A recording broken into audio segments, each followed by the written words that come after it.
नमस्कार, मेरा नाम है सुरेंद्र कुमार और आप सभी का एक बार पुनः दक्षिणाई क्लासरूम में बहुत बहुत स्वागत है। हम न्यूटन लॉज ऑफ मोशन के समापन समारोह की तरफ धीरे धीरे बढ़ रहे हैं। हम लास्ट टाइम बातें कर रहे थे स्ट्रिंग कंस्ट्रेंट की। शायद हमने कोई होमवर्क दिया था क्या? नहीं, कोई सवाल होमवर्क में नहीं दिया गया था। हम स्ट्रिंग कंस्ट्रेंट पे कुछ अच्छे सवाल देख रहे थे। स्ट्रिंग कंस्ट्रेंट, वेज कंस्ट्रेंट और टूलिप लॉग, इस तरह के तीनों कंस्ट्रेंट के बारे में खूब सारे सवाल वगैरह हमने सॉल्व किए थे। अच्छा भाई साहब, बहुत बढ़िया। और फिर सूडो फोर्स की जानकारी भी ली थी हमने कि किस तरह से न्यूटन साहब का सेकंड लॉ और first law and second law जो है नॉन इनर्शियल फ्रेम में फेल हो जाता है। उसके लिए हमें एक सूडो फोर्स को कंसीडर करना पड़ता है और वो सूडो फोर्स का क्या मैग्नीट्यूड होगा, क्या डायरेक्शन होगी और क्या उसका पॉइंट ऑफ एप्लीकेशन होगा, ये बातें हमने लास्ट टाइम देखी थी। और हमने ये भी थोड़ा थोड़ा फील किया था कि चीजों को, कोई भी सवाल को दोनों फ्रेम में सॉल्व किया जा सकता है। जैसे धरती माता के रेस्पेक्ट में बात करें तो अपन इनर्शियल फ्रेम मान के चलते धरती को, तो इनर्शियल और नॉन इनर्शियल दोनों फ्रेम में सॉल्व किया जा सकता है। लेकिन नॉन इनर्शियल फ्रेम में बैठ के चीजों को सॉल्व करना हमारे लिए थोड़ा आसान होता है। कई बार सूडो वूडो कंसीडर करके चीजें करना आसान होता है। कुछ ट्रेलर, कुछ बातें हमने देखी और धीरे धीरे आगे बढ़ेंगे तो आने वाले चैप्टर में भी आप यही पाएंगे कि नॉन इनर्शियल फ्रेम से कुछ सवालों को सॉल्व करना इजी होता है। तो सूडो फोर्स को लेना अपने लिए फायदेमंद सौदा साबित होता है। अच्छा भाई सब, बहुत बढ़िया, बहुत शानदार। आज क्या करने वाले हैं? आज हम बातें करने वाले हैं कुछ वेइंग मशीन्स के बारे में बात करेंगे, वो पेंडिंग है। फिर स्प्रिंग को काटने पीटने की बातें, एक दो लेक्चर और बातें करेंगे। फिर अपना जो है न्यूटन साहब का ये न्यूटन लॉज ऑफ मोशन खत्म हो जाएगा। तो आइए शुरुआत करते हैं आज की। कहां से करें? लिफ्ट से कर लेते हैं। हेडिंग डाल दीजिए आप, लिफ्ट प्रॉब्लम। कौन सी वाली प्रॉब्लम? Lift problems. अच्छा, क्या है भाई साहब? कुछ नहीं है भाई, बहुत आसान है। जरा ध्यान से देखिए, हमारे पास एक लिफ्ट है। क्या है? एक लिफ्ट है। बहुत बढ़िया भाई साहब, ये अपना एक लिफ्ट बना दिया। पेन जी, आप तो चल नहीं रहे हैं, आप क्या बन लिफ्ट है हमारे पास। क्या है? एक लिफ्ट है। बहुत बढ़िया भाई साहब, बहुत शानदार। इसमें आप खड़े हुए हैं। इसमें कौन है? आप यहाँ पे खड़े हैं। बहुत बढ़िया। और ये लिफ्ट जो है, मान लीजिए कि ये ऊपर का इस पे रॉड हो गया है, आप ये खड़े हैं और ये लिफ्ट जो है ऊपर की तरफ एक्सेलरेट हो रही है। मान लीजिए ए से ऊपर की तरफ एक्सेलरेट हो रही है। या फिर पहले ये पहला केस लेते हैं कि लिफ्ट रुकी हुई है। लिफ्ट क्या है? रुकी हुई है। लिफ्ट अगर रुकी हुई है तो अगर आप ध्यान से देखें तो धरती मतलब ये जो फ्लोर है वो आपके ऊपर नॉर्मल लगा रहा होगा ऐसे, और आप पे mg इधर लग रहा होगा, यानी नॉर्मल की वैल्यू हो जाएगी mg के बराबर, है ना। फिर एक दिन क्या किया हमने, फिर इसी लिफ्ट को ऊपर की तरफ एक्सेलरेट कर दिया है। ऊपर की तरफ मान लीजिए a मीटर पर सेकंड स्क्वायर से एक्सेलरेट कर दिया है। आप यहीं पे खड़े हैं। लिफ्ट अगर ए से एक्सेलरेट हो रही है तो आप भी एक्सेलरेट हो रहे होंगे। ऊपर नॉर्मल लग रहा होगा, नीचे mg लग रहा होगा। कौन बड़ा होना चाहिए? नॉर्मल की mg? नॉर्मल बड़ा होना चाहिए, यानी normal minus mg is equal to mass into acceleration. यहां से नॉर्मल आपके पास क्या आ गया है? mg प्लस ए। ये हमने धरती माता के रेस्पेक्ट में बात की। अगर आप चीटा के रेस्पेक्ट में बात करेंगे तो आपको ये रुका हुआ दिखाई देगा। ये आदमी आपको रुका हुआ प्रतीत होगा। इसके ऊपर नॉर्मल ऊपर लग रहा होगा, mg नीचे लग रहा होगा। एक और फोर्स आपको कंसीडर करना पड़ेगा क्योंकि चीटा जो है वो नॉन इनर्शियल फ्रेम में है, और वो फोर्स क्या होगा इस एक्सेलरेशन का? अपोजिट डायरेक्शन में, यानी कि हमें इधर कंसीडर कर दीजिए। और ये रुका हुआ है, इक्विलिब्रियम में है चीटा के रेस्पेक्ट में, तो नॉर्मल किसके बराबर होना चाहिए? mg प्लस ए से। विद रेस्पेक्ट टू चीटा भी यही आंसर आया।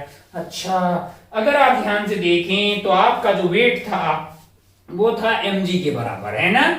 फिर जब लिफ्ट ऊपर की तरफ एक्सेलरेट हुई तो वेट आ गया है g प्लस ए, यानी कि एक्सेलरेशन ऊपर की तरफ है तो आपका वेट बढ़ रहा है, यानी आप भारी फील आने लगेगी, है कि नहीं यार? वेट बढ़ गया। अच्छा, यही अगर ऐसा हो कि लिफ्ट जो है ये नीचे की तरफ एक्सेलरेट हो, क्या हो? नीचे की तरफ एक्सेलरेट हो। आप यहाँ पे हैं, मास m है, ऊपर आपके पास नॉर्मल लग रहा होगा, नीचे आपके पास mg लग रहा होगा। आपका एक्सेलरेशन है a, यानी कि mg होना चाहिए बड़ा। mg minus normal is equal to mass into acceleration. अरे ये क्या हुआ? नॉर्मल की वैल्यू आ गई है mg माइनस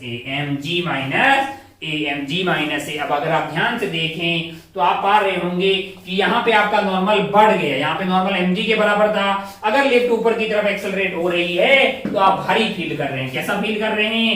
लिफ्ट अगर ऊपर की तरफ एक्सेलरेट हो रही है तो आप भारी फील कर रहे हैं, और लिफ्ट अगर नीचे की तरफ एक्सेलरेट हो रही है तो आप हल्के हो जा रहे हैं। यानी कि आपका नॉर्मल जो है सरफेस पे लगने वाला वो कम हो जा रहा है, नॉर्मल जो लगने वाला सरफेस पे है वो कम हो जा रहा है। अच्छा भाई साहब, बहुत बढ़िया, बहुत शानदार, ओ हो, बहुत शानदार। हमको एक बात समझ में आई, क्या अगर लिफ्ट ऊपर की तरफ एक्सेलरेट हो तो नॉर्मल बढ़ जाता है, लिफ्ट अगर नीचे की तरफ एक्सेलरेट हो तो नॉर्मल घट जाता है। क्या मैं इसको अगर ऐसा बोलूं कि भारी फील आती है? क्या फील आती है? भारी। कब? जब लिफ्ट ऊपर की तरफ जा रही हो, लिफ्ट ऊपर की तरफ जा रही हो तब ऐसा हो जाना जरूरी नहीं है। लिफ्ट ऊपर की तरफ एक्सेलरेट हो रही हो, लिफ्ट ऊपर की तरफ एक्सेलरेट हो रही हो, यानी कि स्पीड जो है लिफ्ट की स्पीड वो अपवार्ड हो, क्या हो? अपवार्ड हो और इंक्रीज हो रहा हो। अगर स्पीड अपवार्ड होगी यानी ऊपर की तरफ जा रही है, स्पीड बोलिए या वेलोसिटी बोलिए, वो ऊपर की तरफ है और वो इंक्रीज हो रही है, इसका मतलब एक्सेलरेशन किधर है? ऊपर की तरफ है। या फिर स्पीड जो आपकी जो वेलोसिटी है वो डाउनवर्ड हो, किधर हो? डाउनवर्ड हो और वो डिक्रीज हो रही हो। अगर वो डाउनवर्ड है और वो डिक्रीज हो रही है, लिफ्ट नीचे आ रही है, लिफ्ट नीचे आ रही है और उसकी स्पीड कम हो रही है, इसका मतलब एक्सेलरेशन ऊपर की तरफ हुआ। एक्सेलरेशन ऊपर की तरफ हुआ तो आपको भारी फील आएगी। तो ये जरूरी नहीं कि लिफ्ट ऊपर जा रही हो तभी आप भारी फील करेंगे, ऐसा कोई जरूरी नहीं है ना। मतलब वेट आपका तभी नहीं बढ़ेगा, लिफ्ट नीचे जा रही हो और स्पीड उसकी कम हो रही हो तभी तो एक्सेलरेशन जो होगा ऊपर की तरफ होगा ना। और जब एक्सेलरेशन ऊपर की तरफ होगा तो नॉर्मल आपको ज्यादा आता हुआ दिखाई देगा। अच्छा, बहुत बढ़िया भाई साहब, बहुत ही शानदार। हो। और अगर मान लीजिए आपको हल्का फील कब आएगा? हल्का फील का मतलब है कि भाई कम नॉर्मल लगेगा। ऐसा कब होगा? ऐसा तभी होगा जब ये जो स्पीड है इसकी, यानी कि जो जिधर की तरफ जा रही है, मान लो कि वो अपवार्ड जा रही है। किधर जा रही है? अपवार्ड जा रही है, लेकिन स्पीड कम हो रही है। अपवार्ड जा रही है और स्पीड कम हो रही है, मतलब एक्सेलरेशन किधर है? नीचे की तरफ। या फिर वो डाउनवर्ड आ रही हो, डाउनवर्ड, लेकिन क्या हो रहा हो? स्पीड बढ़ रही हो। नीचे की तरफ लिफ्ट आ रही है और क्या हो रहा है? उसकी स्पीड बढ़ रही है, फिर एक्सेलरेशन नीचे की तरफ हुई। ओ हो। अच्छा भाई साहब, अगर एक्सेलरेशन की वैल्यू नीचे की तरफ आ रहा है तो नॉर्मल कम हो रहा है। मान लो कि बॉडी फ्री फॉल करने लग जाए, तब क्या नॉर्मल 0 हो जाएगा? इफ अगर a इज इक्वल टू जी हो जाए तो नॉर्मल आपके पास 0 हो जाएगा। क्या आपको वो एक दिन अपन बातें कर रहे थे, पता है? बहुत सारी किताबें, बॉक्स वगैरह आपने अपने सर पे रख दिया और फिर आपने एक जगह से जंप लगा लिया। क्या कर लिया? जंप लगा लिया। आप भी फ्री फॉल कर रहे होंगे, किताबें भी फ्री फॉल कर रही होगी, तो आपको यहाँ पे वेटलेस फील होगा। बीच में कोई नॉर्मल। आगे बढ़ते हैं। एक सवाल बनाते हैं। जैसे एक आदमी है, मान लो 50 किलो का आदमी एक धागे से अपने आप को बांधता है, मान लो ऐसे लटक गया। 50 केजी का आदमी, कितने केजी का? 50 केजी का। अगर ये 50 केजी का है और इसको ऐसे लटक के रहना है तो भाई साहब रस्सी को कितना टेंशन सहन करना पड़ेगा? आप बोलेंगे साहब इसमें क्या है, मतलब 500 न्यूटन। इसमें क्या है? 500 न्यूटन। कभी कभी ऐसे सस्ते जुगाड़ बनाए जा सकते हैं जिससे कि अगर आप इस आदमी को ऊपर उठाना होगा तो एटलीस्ट आपको 500 न्यूटन लगाना पड़ेगा। लेकिन कुछ ऐसे मैकेनिकल सिस्टम बनाए जा सकते हैं जिससे कि आप 500 से कम फोर्स लगा के भी इस आदमी को ऊपर उठा सकते हैं। जैसे एक सवाल बनाते हैं अपन, मान लीजिए कि यहाँ पे अपने क्या बना दिया है? एक पुली बना दी और ये पुली यहाँ पे फिक्स है। अच्छा भाई साहब, बहुत बढ़िया। ये एक केबिन की तरफ जा रही है, मान लो कि इस तरह का एक केबिन है। हाँ, इस तरह का एक केबिन है, यहाँ से ये धागा आ रहा है, यहाँ पे उस आदमी को खड़ा कर दिया अपन ने। क्या दिया? एक धागा दे के खड़ा कर दिया। मान लो कि ये यहाँ पे खड़ा है भाई साहब, ओहो, और ये इस केबिन के अंदर है ना। ये केबिन हमने बना लिया भाई साहब, केबिन ये बना लिया। मान लीजिए कि केबिन का वेट क्या है? इस केबिन का वेट है या मास है आपके लिए 10 केजी। क्या है? 10 केजी। और ये अपने भाई साहब है, इनका वेट क्या है, मतलब मास क्या है? 50 केजी। और आपको बोला जाए कि ये पूरा कार्यक्रम इक्विलिब्रियम में, किसमें है? इक्विलिब्रियम में है। तो इनको कितना पुल करना पड़ेगा? अरे अगर ये हाथ छोड़ देंगे, अगर ये धागा को छोड़ देंगे तो ये धागा उधर जाएगा और ये नीचे गिर जाएंगे ना। अगर इनको जिंदा रहना है तो ये धागा को ऐसे खींच के मतलब खड़ा रहना पड़ेगा। अगर ये खींच के खड़े रहेंगे तो इनको कितना टेंशन लगाना पड़ेगा, यानी कि ये वाला फोर्स जो है यहाँ पे टेंशन आपको सवाल में पूछा है। आप कोशिश कीजिएगा कि कितने फोर्स आप ये लगाएंगे तो ये जो है यहाँ पे मतलब जो है आदमी खड़ा रह पाएगा, और उस कंडीशन में नॉर्मल भी कितना लग रहा है वो भी आप बता दीजिएगा। अच्छा भाई सब बहुत बढ़िया। अगर ये रुका हुआ है, अगर ये पूरा सिस्टम रुका हुआ है, आप ध्यान से देखें तो आप ये पाएंगे कि यहाँ पे आदमी मान लो टी से खींच रहा है, एफ से खींच रहा है, tension T T T T, यहाँ पे टेंशन हो जाएगी टी और यहाँ पे टेंशन हो जाएगी 2t। अच्छा बहुत बढ़िया। अगर मैं ये रुका हुआ सिस्टम है तो यहाँ से एक सिस्टम ले लूं, इस पूरे को एक सिस्टम ले लूं तो ऊपर की तरफ फोर्स लग रहा है, ऊपर की तरफ जो फोर्स लग रहा है वो है 2t। क्या है? 2t। टी ये वाला और ये टी, 2t हो गया। और नीचे की तरफ क्या लगेगा? 10 किलो का ये, 50 का ये, तो हो गया 60 kg, यानी ये वाला हो जाएगा आपके लिए 600 न्यूटन। क्या हो जाएगा? 600 Newton. 2t is equal to 600, तो t की वैल्यू क्या आ गई है? 300 न्यूटन, यानी कि आप 300 न्यूटन फोर्स लगा के भी अपने आप को बैलेंस कर सकते हैं, लेकिन यहां आपको 500 लगाना पड़ रहा था, तो यहाँ पे आपको फायदेमंद हुआ है कि नहीं यार। इस तरह की कुछ मैकेनिकल, इसको बोलते हैं मैकेनिकल सिस्टम्स। क्या बोलते हैं? मैकेनिकल सिस्टम्स बनाए जा सकते हैं, मैकेनिकल सिस्टम्स। अच्छा, ये मैकेनिकल सिस्टम में आपको कम मतलब जो है फोर्स लगाने की चीजों को उठाया जा सकता है पुली का उपयोग करके। बहुत सारी जगह इसको यूज किया जाता है, क्रेन व्रेन में, यहाँ पे वहां पे, कई बार बिल्डिंग, ऊंची ऊंची बिल्डिंग में कलर करने के लिए इस तरह की डब्बे टाइप के बने होते हैं, उसमें आदमी बैठा रहता है, उसको पुल करके ऊपर नीचे किया जाता है ना। अगर आप इसी आदमी को एक धागा यहाँ लगा के सीधा खींचते तो आपको 500 लगाना पड़ता है एटलीस्ट, लेकिन यहाँ आपको जस्ट बैलेंस करने के लिए मान लो कि आपको जरूरत पड़ी 300 की, तो एक फायदे का सौदा हुआ है ना।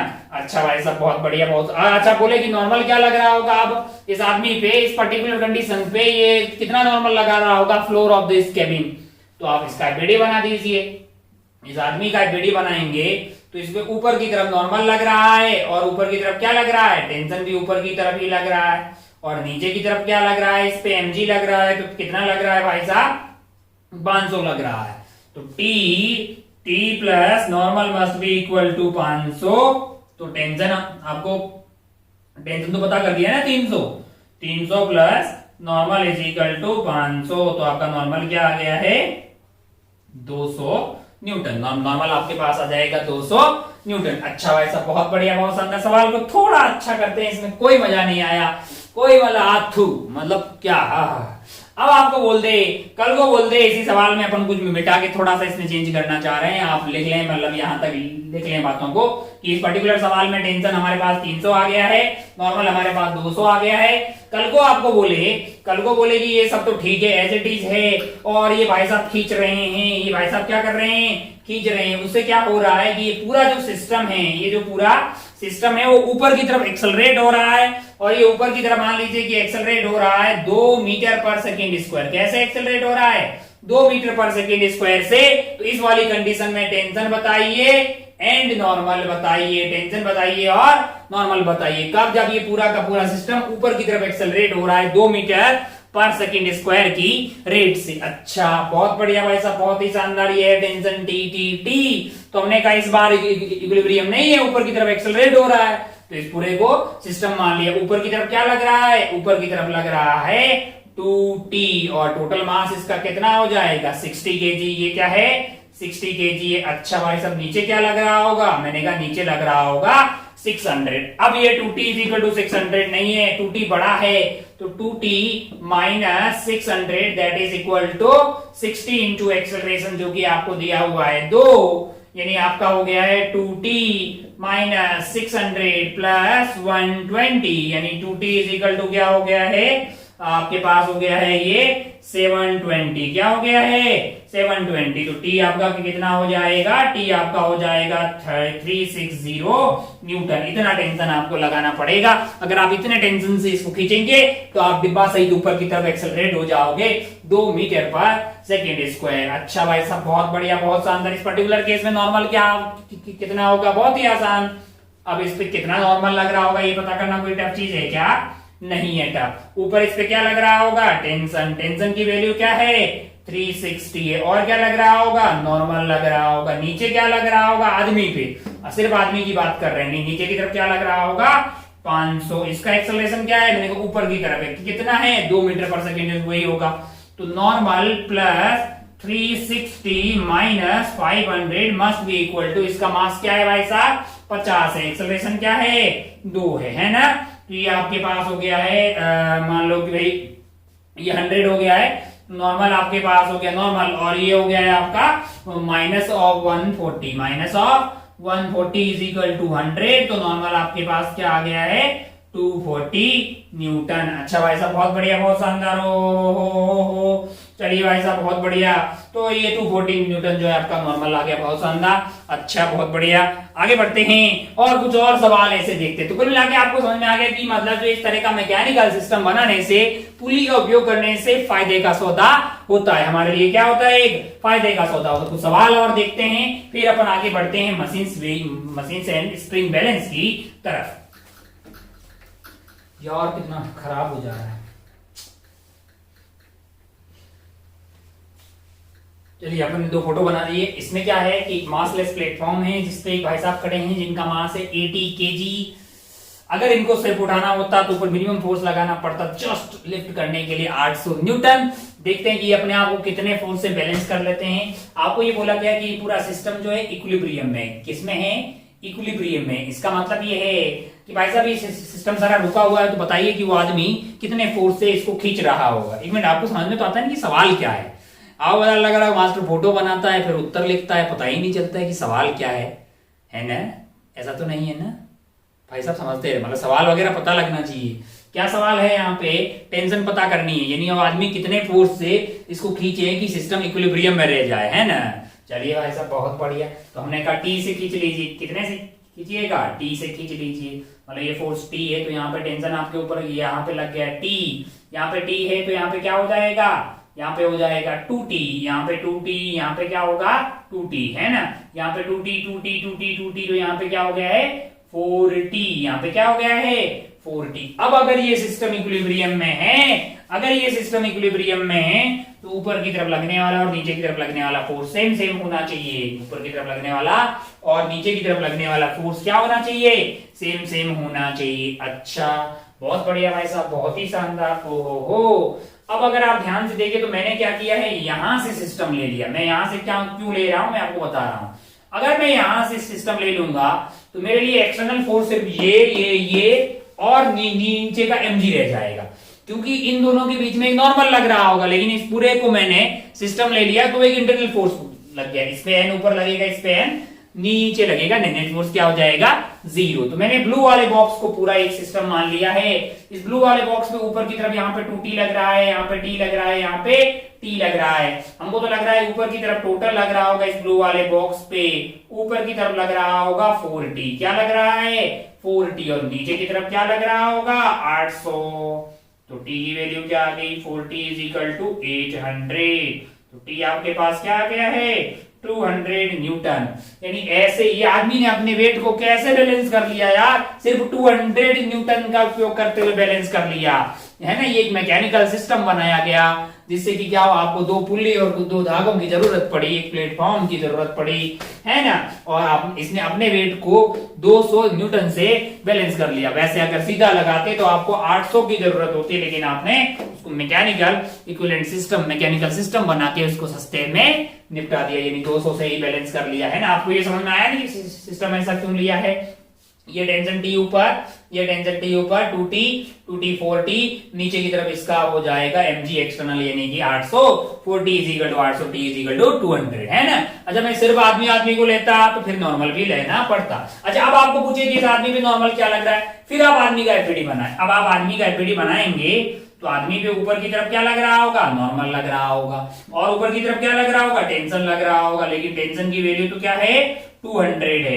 नीचे की तरफ क्या लग रहा होगा? मैंने कहा नीचे लग रहा होगा 800, यानी 200 plus normal is equal to 800। तो नॉर्मल आपको क्या आ गया है 600 न्यूटन आ रहा है ना। और ऐसे अगर आप प्लेटफॉर्म पे खड़े रहते तो आपके नॉर्मल क्या लग रहा होता 800, लेकिन ऊपर खींचने की वजह से ऊपर ये टेंशन उसको खींच रही होगी, है ना। आपको अजीब लग रहा होगा कि ऐसा ये नीचे खींच रहा है, टेंशन इसको खींच रही है। मैंने कहा टेंशन की तो प्रॉपर्टी यही है ना यार, टेंशन चीजों को खींचता है। अगर अच्छा बहुत बढ़िया, हमारे साथ नॉर्मल की वैल्यू आ गई है आपको 600 न्यूटन, बहुत शानदार। सेम टाइप का ही यहाँ पे ऐसे टाइम पास हजारों सवाल बनाए जा सकते हैं। एक प्लेटफॉर्म है जिसका वेट है 25 केजी। कितना है 25 केजी। उस पर एक आदमी है जिसने धागे को पकड़ रखा है। आदमी का मास 125 केजी आपको दिया हुआ है। और सवाल में इंफॉर्मेशन ये है कि ये जो प्लेटफॉर्म और पूरा सिस्टम है, आदमी ऐसे जैसे खींच रहा है धागे को, ऊपर की तरफ प्रस्थान कर रहा है स्टेडी वेलोसिटी से। किससे?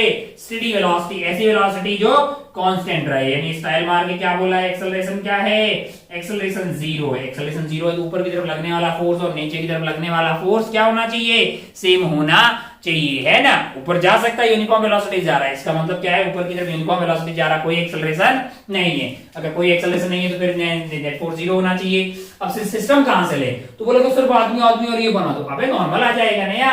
इस तरह से लोग नॉर्मल जो है वो ना आए, यानी बीच में इस पे नॉर्मल और इसका नॉर्मल कैंसिल आउट हो जाए, ऐसा कुछ सिस्टम ले लेते। इस पूरे सिस्टम पे ऊपर की तरफ क्या लग रहा होगा, मैंने कहा मान लीजिए कि यहाँ की टेंशन क्या है, टी है, तो यहाँ पे क्या हो गया टी टी टी, ऊपर लग रहा होगा टी, ये हो गया आपका टी। और ये अगर टी टी है तो यहाँ पे 2t हो जाएगा। खैर हमें इसमें इंटरेस्टेड नहीं है।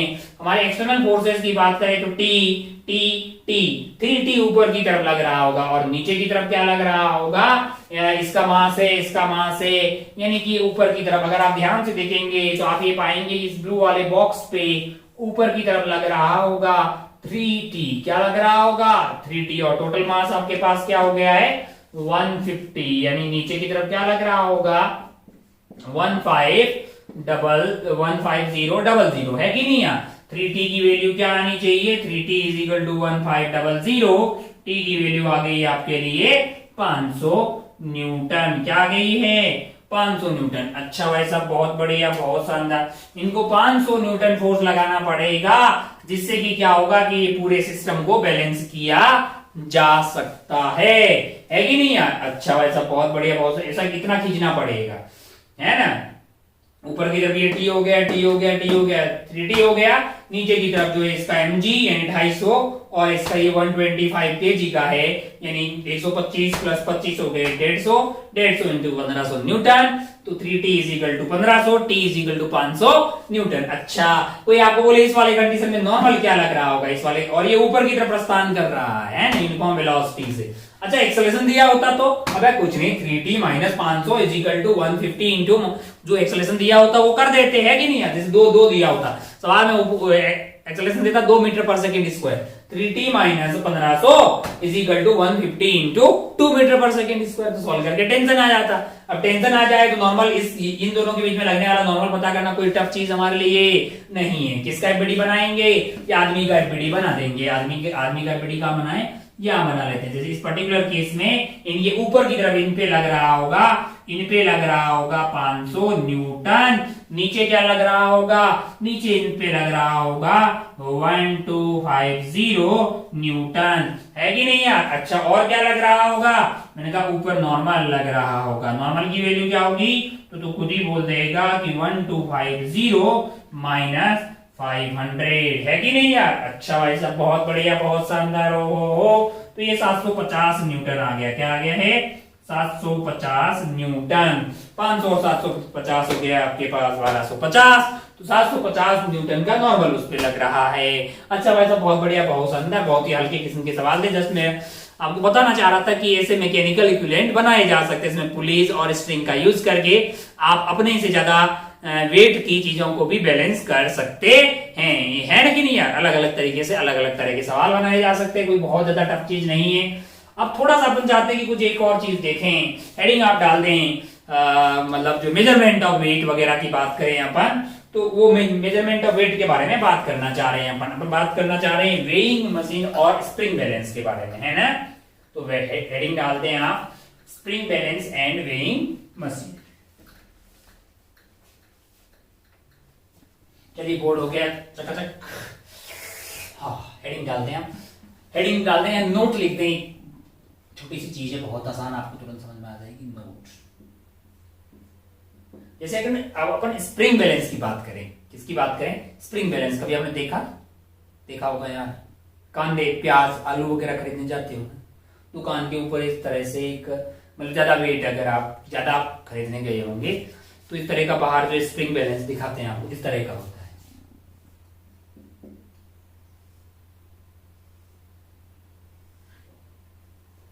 अंदर एक स्प्रिंग टाइप का आइटम लगा होता है और नीचे ऐसे हुक लगा होता है ना, और यहाँ पे होती है रीडिंग्स, कुछ कुछ लिखी होती है, कैलिब्रेटेड रहता है ये, और यहाँ पे वो बोरी बोरी टांग देता है, फिर ऊपर से रीडिंग आती कि नहीं आती है ना।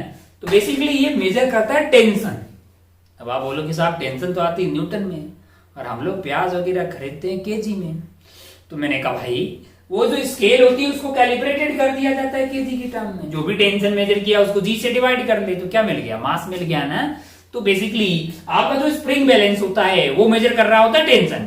सिमिलरली आपने एक और जो है बैलेंस देखा होगा, इस तरह का बैलेंस मान लीजिए कि ऐसा हो गया है, वेइंग मशीन। ये हम सबने देखी होगी वेइंग मशीन है। खैर नवोदय वाले लोग जो भी हैं वो तो एमआई रूम में मेडिकल का बहाना दे के वहीं पड़े रहते थे, पेट वेट करवाते थे, है ना, बिस्किट लेके सो जाते थे। तो इस पे क्या होता है, जब भी अपन खड़े होते हैं तो अपन इस पे एक नॉर्मल लगा रहे होते हैं, इसकी सरफेस पे नॉर्मल लगा रहे होते हैं, तो ये नॉर्मल को मेजर करती है। अब बोलोगे नॉर्मल तो फिर से क्या हुआ? वेट हुआ यार। तो उसकी स्केल तो केजी बताती है। मैंने कहा वो तो स्केल कौन बनाता है यार? स्केल तो साइंटिस्ट बनाते हैं ना, जो कंपनी उस वेइंग मशीन को बना रही है वो उसकी स्केल को कैलिब्रेट करती है कि नहीं यार? तो वो लोग जैसे जहां पे 100 न्यूटन आना चाहिए उसको जी से डिवाइड किया 10 से, वहां पे क्या लिख देते हैं? 10 केजी, है कि नहीं है? अच्छा, तो हमें समझ में आया कि बेसिकली स्प्रिंग बैलेंस जो है वो टेंशन को मेजर करता है और वेइंग मशीन जो है वो नॉर्मल को मेजर कर रही होती है, ये नॉर्मल को और ये टेंशन को। अच्छा अच्छा अच्छा अच्छा, नोट का फर्स्ट पॉइंट लिखते हैं, for hanging bodies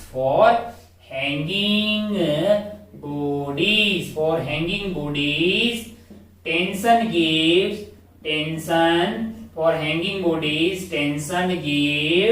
apparent weight, है ना। apparent वेट इसलिए लिखा है कि वो अलग अलग हो सकता है। लिफ्ट ऊपर की तरफ जा रही तो अलग आएगा, एक्सेलरेट हो रही तो अलग आता है, नीचे की तरफ एक्सेलरेट हो रही है तो अलग आता है ना। तो वेट चेंज हो सकता है लेकिन मास चेंज नहीं होता ना यार, है कि नहीं। एक एम मास वाला आदमी जो है उसका वेट mg था जब वो रुका हुआ था, लिफ्ट ऊपर की तरफ एक्सेलरेट हुआ तो m इंटू जी प्लस ए आ गया, नीचे की तरफ गया तो m इंटू जी माइनस ए आ गया, तो वेट चेंज होता है बेसिकली। तो आपके पास ये कार्यक्रम जो होते हैं वो क्या मेजर कर रहे होते हैं? ये फोर्स मेजर कर रहे होते हैं, वेट ही मेजर कर रहे होते हैं, बटा जी करके वो स्केल हमें केजी में बताती है। अच्छा, टेंशन गिव अपेरेंट वेट, अच्छा ये चीज बहुत समझ, 1 किलो प्याज है ना, उसको हमने लिफ्ट में ऐसे खड़े होके मेजर किया, क्या आया आपके पास? वेइंग मशीन से, तो आपका आंसर आया 1 केजी, है कि नहीं है ना। वही अगर आप लिफ्ट को ऊपर की तरफ एक्सेलरेट कर दोगे तो वो 1 केजी से ज्यादा आएगा ना, मतलब रीडिंग जो है 1 केजी से ज्यादा आएगी अगर लिफ्ट ऊपर की तरफ एक्सेलरेट हो रही हो, और तो फायदे का सौदा होगा बेचने वाले को। और लिफ्ट अगर नीचे की तरफ एक्सेलरेट हो रही हो तो वो 1 केजी से कम रीडिंग को शो करेगा, है कि नहीं है ना। अच्छा भाई साहब, बहुत बढ़िया यार, इन पे आते हैं, बहुत बढ़िया, बहुत शानदार। अच्छा, फिर आप एससी वर्मा में जाएंगे तो आपको एक सवाल मिलेगा शॉर्ट आंसर में, कि आपको ये समझ में आ गया कि अच्छा लिफ्ट अगर ऊपर की तरफ एक्सेलरेट हो रही हो तो प्याज बेचने वाले को फायदा हो सकता है, क्योंकि कम प्याज को वो 1 केजी बता देगा, क्योंकि 1 केजी वाले को 1 केजी से ज्यादा बताएगा, है ना। अच्छा, मान लीजिए कि उसके पास इस तरह का तराजू है, कैसा वाला? ये वाला, देयर इज ए मूंगफली वाला इन लिस्ट, ऐसा एक सवाल लिफ्ट ऐसा पाएंगे। मान लो इस तरह का तराजू है, ये वाला तराजू जो है बैलेंस, क्या इसमें ये घुटाला होगा? इसमें क्या ऐसा होगा कि लिफ्ट अगर ऊपर की तरफ एक्सेलरेट हो रही है, यहाँ पे आपने डाला m, तो आपको बैलेंस में यहाँ पे भी m डालना पड़ता है, g की बजाय अब g डैश हो जाएगा, तो क्या यहाँ पे भी g डैश हो जाएगा, है ना। तो यहाँ पे टॉर्क बैलेंस होता है बेसिकली इधर का और इधर का। तो अगर लेफ्ट ऊपर की तरफ एक्सेलरेट हो रही हो उससे इसमें कोई फर्क इफेक्ट नहीं आता है, पर इनमें इफेक्ट आता है। खैर अपन इन पे आते हैं। For hanging for hanging body tension gives apparent wait, tension gives apparent wait, यानी कि आपने ऐसा कर दिया है टिक टिक टिक टिक, यहाँ पे बात लगा दिया है एक स्प्रिंग बैलेंस, क्या लगा दिया है एक स्प्रिंग बैलेंस, ऐसा लगा दिया टिक टिक टिक, ये ऐसे ऐसे ऐसे, यहाँ पे होता है एक हुक, क्या होता है हुक, ताकि आप यहाँ बोरी वोरी टांग दो, ऐसे है ना, कुछ भी टांग दोगे तो आएगा भाई साहब। अब ये क्या करेगा, ये मेजर करता है टेंशन। अच्छा, स्प्रिंग बैलेंस क्या करता है, टेंशन मेजर करता है। स्प्रिंग बैलेंस, स्प्रिंग बैलेंस जो है क्या करता है, मेजर्स टेंशन, है ना, मेजर्स टेंशन, है ना। और उसकी रीडिंग क्या होती है, जो उसपे इसकी रीडिंग जो आपको देखनी है वो होगी basically tension divided by g kg weight, ये फिर आपका आ जाएगा किलो, मतलब केजी में आपका जो है वेट मिल जाएगा, है ना, kg weight, sorry kg weight. अच्छा भाई साहब, बहुत बढ़िया। फॉर हैंगिंग बॉडीज आपके पास टेंशन आ गया, वही आपको अपेरेंट वेट देगा, है ना। For bodies kept on the surface, for bodies kept on the surface पे अगर bodies को रखा गया है, बहुत शानदार, बहुत बढ़िया। यहाँ पे इस सरफेस पे हमने क्या किया है, एक बॉडी को रख दिया यहाँ पे रख दिया भाई साहब। ओहो, नीचे क्या लग रहा होगा, इस पे mg लग रहा होगा, ऊपर नॉर्मल लग रहा होगा, normal is equal to mg होगा अगर सिस्टम रुका हुआ है, एक्सेलरेशन 0 है, ऊपर की तरफ एक्सेलरेट होगा तो ज्यादा हो जाएगा नॉर्मल, नीचे की तरफ एक्सेलरेट होगा तो कम हो जाए। अच्छा वैसा, बहुत बढ़िया, बहुत शानदार। हो for body is kept on the surface, normal gives apparent wait, normal gives apparent wait, क्योंकि ये बेसिकली अलग अलग केस में अलग अलग होगा। वही लिफ्ट ऊपर जा रही होगी, एक्सेलरेट हो रही होगी तब अलग आएगा, नीचे एक्सेलरेट हो रही होगी तब अलग आएगा, और ऐसे रुकी होगी तो अलग आएगा। अच्छा, मतलब हैंगिंग बॉडी वाला ये कॉन्सेप्ट कहाँ यूज होता है, स्प्रिंग बैलेंस में। किसमें होता है, स्प्रिंग बैलेंस में। अच्छा भाई साहब, बहुत बढ़िया, बहुत शानदार। और जो नॉर्मल मेजर करने वाला वो काम होता है, वो कहाँ यूज होता है, वो आपका होता है वेइंग मशीन के अंदर। कौन सी वाली मशीन के अंदर, वेइंग मशीन के अंदर। अच्छा भाई साहब, बहुत बढ़िया, बहुत शानदार। हो हम इसको भिगोते हैं ताकि थोड़ा सही से साफ हो। एक सवाल हम बनाना चाह रहे हैं। अच्छा, ये वाला जो बैलेंस है तराजू वाला, ये अपन आगे जाके मतलब जो है इसमें क्या लग रहा है, टॉर्क लग रहा है। तो आप जानते हैं कि इधर भी जी चेंज हो, इधर भी जी चेंज हो, दोनों साइड चेंज होगा, तो ये मास तो फिर भी बराबर होना पड़ेगा। अगर आप यहाँ पे एम डैश कर देंगे तो आपको यहाँ पे भी एम डैश करना पड़ेगा, तभी जाके ये बैलेंस हो जाएगा। टॉर्क तो इसमें घोटाला नहीं कर सकते। तो आपको बोले कि एक जो है ऐसे ऐसे वाला तराजू लेके एक जो है आदमी जो है लिफ्ट में एक्सेलरेट हो रही है ऊपर की तरफ, उसमें मूंगफली बेच रहा है, तो क्या उसको कोई फायदा होगा, उसको कोई फायदा होने वाला नहीं है। अच्छा एक बात बताइए, ये स्प्रिंग बैलेंस जो है ये आपके पास जो है रीडिंग दे रहा है ना, क्या ये मास मेजर करता है? मैंने कहा नहीं। तो क्या मेजर करता है ये? नॉर्मल। तो हमें कैसे मास पता लगता है? मैंने कहा हमें मास वास कुछ नहीं पता लगता है, हमें तो टेंशन ही पता लगता है। हम तो जी से डिवाइड करते हैं और फिर स्केल उस तरह से कैलिब्रेट कर दिया जाता है कि नहीं है ना। बहुत बढ़िया। तो बहुत ही आसान सी चीज थी। आइए एक छोटा सवाल देखते हैं। एक सवाल देखते हैं, मान लो कि ऐसा कुछ हो, क्या हो कि यहाँ पे अपने पुली लगा दी। क्या लगा दी? पुली लगा दी। बहुत बढ़िया। यहाँ पे मान लीजिए कि एक अपना ऐसा स्क्वायर है और ये पुली से ऊपर से इधर की तरफ गया। मान लो कि ये यहाँ गया। यहाँ पे एक आदमी है। हाँ, ये आदमी मान लीजिए कि यहाँ पे खड़ा है। नीचे उस पे क्या लगा रखी है? WM, यानी कि वेइंग मशीन लगा रखी। WM क्या है? एक मासलेस वेइंग मशीन है। क्या है? मासलेस वेइंग मशीन लगा दी। मासलेस वेइंग मशीन लगा रखी है। अच्छा भाई साहब, बहुत बढ़िया, बहुत शानदार। और ये जो है अपना क्यूब है, क्यूबिकल वाला पार्ट है, उसको ऐसे रख दिया। मान लीजिए कि इस क्यूब कैबिन वाला पार्ट है, इसका मास मान लीजिए 40 kg है। क्या है? 40 kg। और ये भाई साहब मान लीजिए कि हैं कितने kg के? मान लीजिए कि ये हैं 60 kg के बालक। क्या है? 60 kg का बालक है। क्या है? 60 kg का बालक है। माना कि वेइंग मशीन जो है, वेइंग मशीन की reading of reading of weighing machine is 20N। क्या है? 20N। आपको बताना है कि N की वैल्यू क्या होगी। वेइंग मशीन की रीडिंग क्या है? 20N Newton. 20N Newton. क्या है? 20N Newton. या फिर ऐसा बोल सकते हैं कि 20N केजी। 20N फिर मेरे को 2 करना पड़ेगा। खैर 20N न्यूटन कर लेते हैं, है ना। चलो, या फिर 20N 2N। सवाल में है, अपना हाथ की बात है। इसको कर लीजिए 2N केजी वेट है ना। ऐसा अपने को रीडिंग आ रही है वेइंग मशीन की। आपको बताना है कि N की वैल्यू क्या है। अच्छा, बहुत बढ़िया भाई साहब, बहुत शानदार। हमारे दिल में आया कि साहब इसमें क्या टफ चीज है, अपने को तो नॉर्मल पता करना है ना यार। फिर नॉर्मल को जी से डिवाइड कर देना, वही रीडिंग आती है वेइंग मशीन की। मैंने कहा कौन सा नॉर्मल? मेरे को ये वाला भाई साहब, इंसान और वेइंग मशीन के बीच वाला नॉर्मल। अच्छा, ये नॉर्मल कैसे पता करेंगे?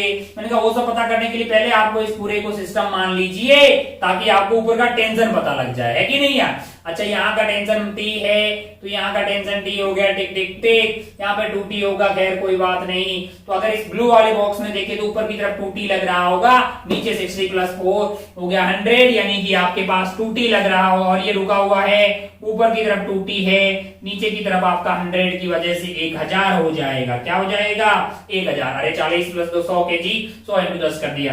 यहाँ से 2T = आपके पास आ गया है 1000। तो टेंशन की वैल्यू आपको क्या मिल गई है? टेंशन की वैल्यू मिल गई 500 न्यूटन। टेंशन की वैल्यू मिल गई 500 न्यूटन। बहुत बढ़िया भाई साहब, बहुत शानदार। हो अब क्या करेंगे? मैंने कहा अब इनके बीच का हमें नॉर्मल पता करना है। नॉर्मल कैसे पता किया जा सकता है? अब जरा ध्यान से देखें। नॉर्मल आपके पास हो जाएगा, ऊपर की तरफ इस पे लग रहा है टेंशन, उसकी वैल्यू क्या है? 500 न्यूटन। हो। नीचे इस पे क्या लग रहा होगा? मैंने कहा 60 kg का आदमी है तो 600 लग रहा होगा, और एक नॉर्मल लग रहा होगा, है ना। तो अगर आप ध्यान से देखें तो आप तुरंत बता देंगे कि normal plus 500 must be equal to 600। अरे ये क्या हुआ? नॉर्मल क्या आ गया है आपके पास? नॉर्मल। चलिए, अपने चंद फोटो बनाने हैं, बहुत ज्यादा आसान किस्म के। 1 2 3 4 एग्जाम्पल, बहुत ज्यादा आसान। तुरंत सब में आपको क्या बताना है? रीडिंग ऑफ वेइंग मशीन यहाँ बताना है, रीडिंग ऑफ स्प्रिंग यहाँ बताना है। अच्छा, यहाँ ब्लॉक तो मैंने बनाया ही नहीं। ओहो, 10 किलो का ब्लॉक है। बहुत बढ़िया भाई साहब। एक वेइंग मशीन रखी हुई, उस पे एक आदमी खड़ा है, आदमी का वेट है, मतलब मास है 50 kg, और लिफ्ट है, ऊपर की तरफ एक्सेलरेट हो रही है 5 मीटर/सेकंड²। आप बोलोगे क्यों ऐसा टाइम पास करवा रहे हो यार? बहुत आसान है। फिर भी बहुत आसान है, फिर भी अपन 1 2 बना लेते हैं ताकि आपकी आत्मा को शांति हो।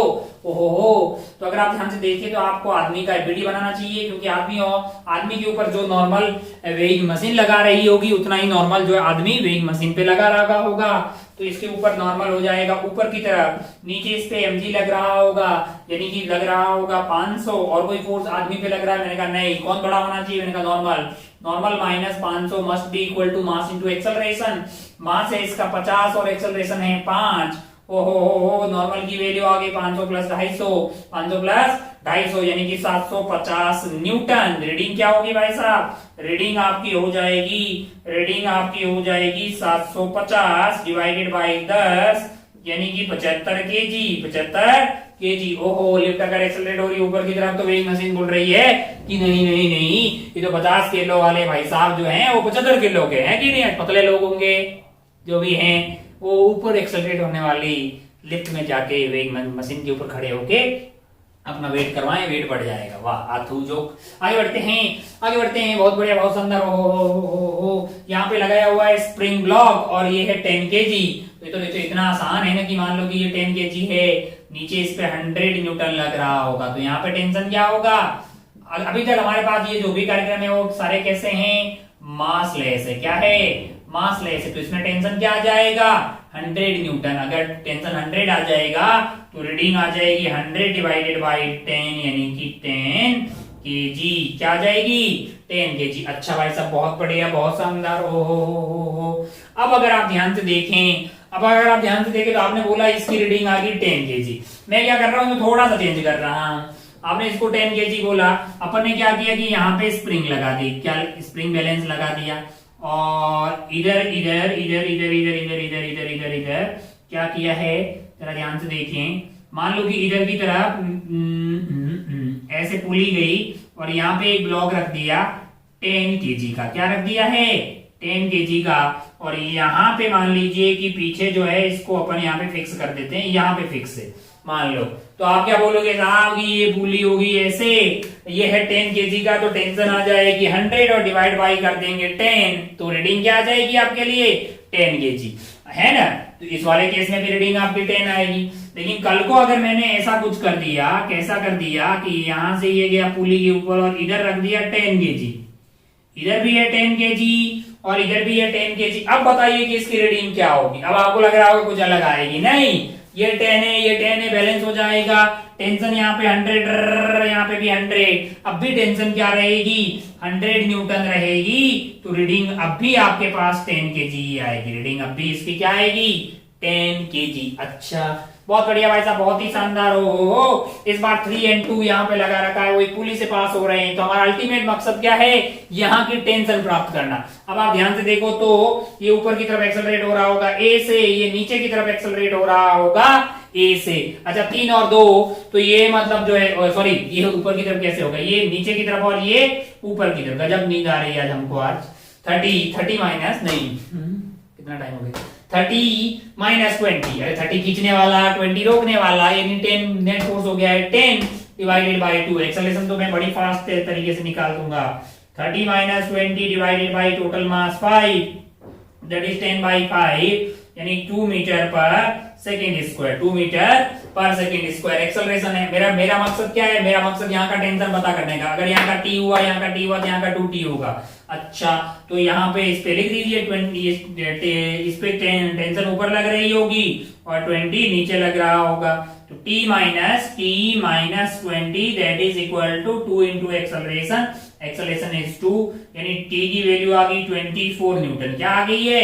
24 न्यूटन, यानी ये 4 हो गया प्लस 20। अगर t 24 है तो यहाँ का टेंशन हो जाएगा 2t दैट इज 48 न्यूटन। क्या हो जाएगा?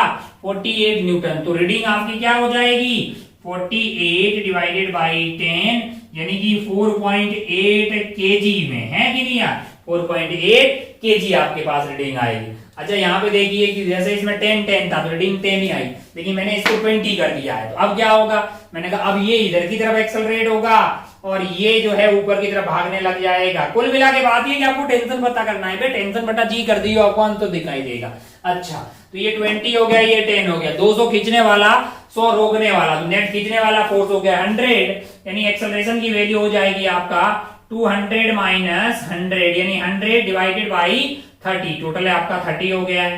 तो आपके पास जो एक्सेलरेशन आएगी इस पर्टिकुलर केस में वो आ जाएगी 100 डिवाइडेड बाई 30, यानी कि 10 divided by 3 metre per second square. क्या हो गया है? एक्सेलरेशन हो गया। आप क्या चाहते हैं कि आप चाहते हैं कि टेंशन मिल जाए। इसका एबीडी बना दो भाई। नीचे की तरफ क्या लग रहा होगा? 100 लग रहा होगा। ऊपर क्या लग रहा होगा? ऊपर आपके पास है टेंशन t और 100 में बड़ा कौन है? मैंने कहा t बड़ा होगा तभी तो ऊपर जा रहा है। t minus 100 that is equal to mass into acceleration, यानी कि 10 इंटू 10 बाई 3। तो आपके पास टेंशन हो गया है 100 प्लस 100 डिवाइडेड बाई 3, तो 300 प्लस 400, 400 बटा 3, है कि नहीं? और रीडिंग आपसे पूछा जाएगा तो आप 10 से डिवाइड कर देंगे, यानी 40 बटा 3 kg। बहुत बढ़िया भाई साहब, बहुत ही शानदार, बहुत ही खूबसूरत। कुल मिला के कहने और समझाने का तात्पर्य ये है कि आपको क्या करना है, बेसिकली टेंशन पता कर देना है। क्या पता कर देना है? टेंशन पता करने का। सवाल और देखते हैं, आगे बढ़ते हैं और कुछ बातें करते हैं। चलिए आगे बढ़ते हैं, एक आध सवाल और देख लेते हैं। इस बार हमने क्या किया है, दो स्प्रिंग लगा दी है। यहाँ पे 25 kg का ब्लॉक है, angle inclination 37 degree. Spring 1 10 kg, spring 2 and 10 kg। अपने को क्या पता करना है? रीडिंग पता करनी है स्प्रिंग की। तो अपन जानते हैं कि अपने को टेंशन निकालना है। गोले की रफ्तार से शुरू हो जाते हैं। मान लीजिए कि इधर की तरफ आपके पास क्या लग रहा होगा? इधर की तरफ आपके पास लग रहा होगा 25 इंटू m इंटू जी इंटू साइन थीटा, यानी कि आपके पास आ गया है 3/5। तो ये कट गया 5 बार, यानी कि आपका आ गया है 5 या 15 जी। अच्छा, और यहाँ पे लग रहा होगा इस पे नीचे की तरफ 10 जी। अच्छा भाई साहब, बहुत बढ़िया, बहुत शानदार। ओहो। अब अगर अपन एक्सेलरेशन की बात करें, किसकी बात करें? एक्सेलरेशन की बात करें तो एक्सेलरेशन है अपने पास, खींचने वाला फोर्स क्या है? 15 जी है, और रोकने वाला क्या है? 10 जी है। तो ये पूरा कार्यक्रम इधर की तरफ एक्सेलरेट हो जाएगा। ये ए से इधर जा रहा होगा, ये इधर जा रहा होगा, ये यहाँ से ऐसे आ रहा होगा। अच्छा भाई साहब बहुत बड़े, कहीं पे फ्रिक्शन फ्रिक्शन नहीं है। अच्छा ये इधर जा रहा है 15G, खींचने वाला रोकने वाला 10G, यानी कि 15G minus 10G divided by total mass हो जाएगा 25 प्लस 10 प्लस 10, यानी 25 प्लस 10 प्लस 10, है ना।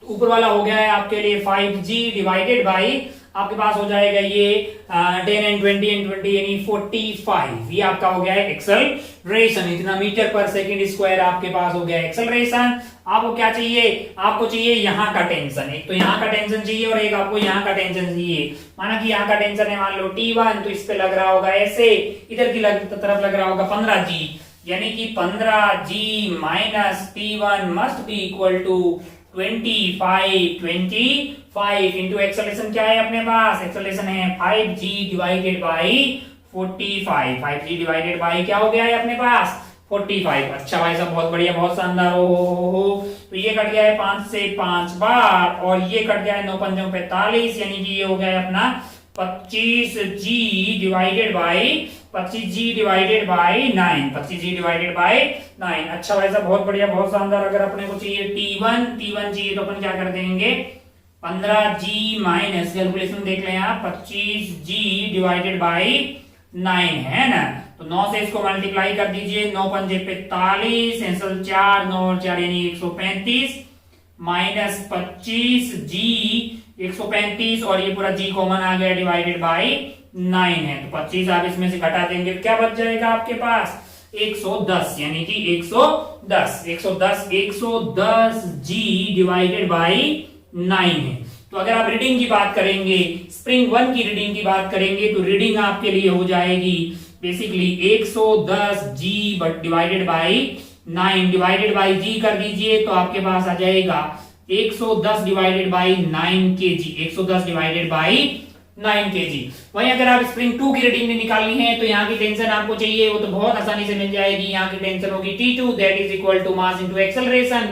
ये 10 है और इसका एक्सेलरेशन होगा A, यानी कि वही होगा एक्सेलरेशन A की वैल्यू आपके पास क्या आ रही है, वो आ रही है 5G डिवाइडेड बाई 45। तो ये अगर आप ध्यान से देखें ये गया 2 बार और ये गया है 9 पंजे 45, यानी कि ये वैल्यू आ रही है 10G बाई 9। अच्छा और रीडिंग की बात करेंगे, रीडिंग R2 तो वो आपके पास आ जाएगी 10G divided by 9 divided by G, तो G से G कट जाएगा भाई साहब, आपके पास आंसर आएगा 10 बाई 9 G kg, है ना। इतना kg रीडिंग आएगी आपके पास स्प्रिंग 2 वाले की। अच्छा भाई साहब बहुत बढ़िया, बहुत ही शानदार, खूबसूरत, अपने खूब सारे ऐसे सवाल सॉल्व किए हैं। अगले वाली क्लास में अपन स्प्रिंग के कट वाले सवाल और स्प्रिंग के बारे में और अच्छे सवाल सॉल्व करेंगे। आज के मतलब ज्यादातर सवाल बहुत ही इजी टाइप के थे, लेकिन स्प्रिंग ब्लॉक के मतलब स्प्रिंग के मशीन के खूब सारे सवाल आते हैं तो हमने उनके बेसिक कॉन्सेप्ट समझ लिए कि बेसिकली जो है एक नॉर्मल मेजर करता है तो एक आपका जो करता है टेंशन मेजर कर, दोनों से ही हमें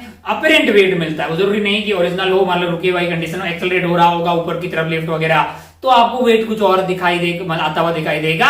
अगर डीएक्सेलरेटेड होगा तो कुछ अलग आता हुआ दिखाई देगा। फिर ऐसे खूब सारे सवाल, जैसे मान लो कि ऐसे लॉजिकल सवाल बनाए जा सकते हैं कि मान लीजिए कि जैसे एक तो हमने ऐसे ही बता दिया कि मूंगफली वाला है, मान लो कि उसका क्या है, उस तरह के सवाल।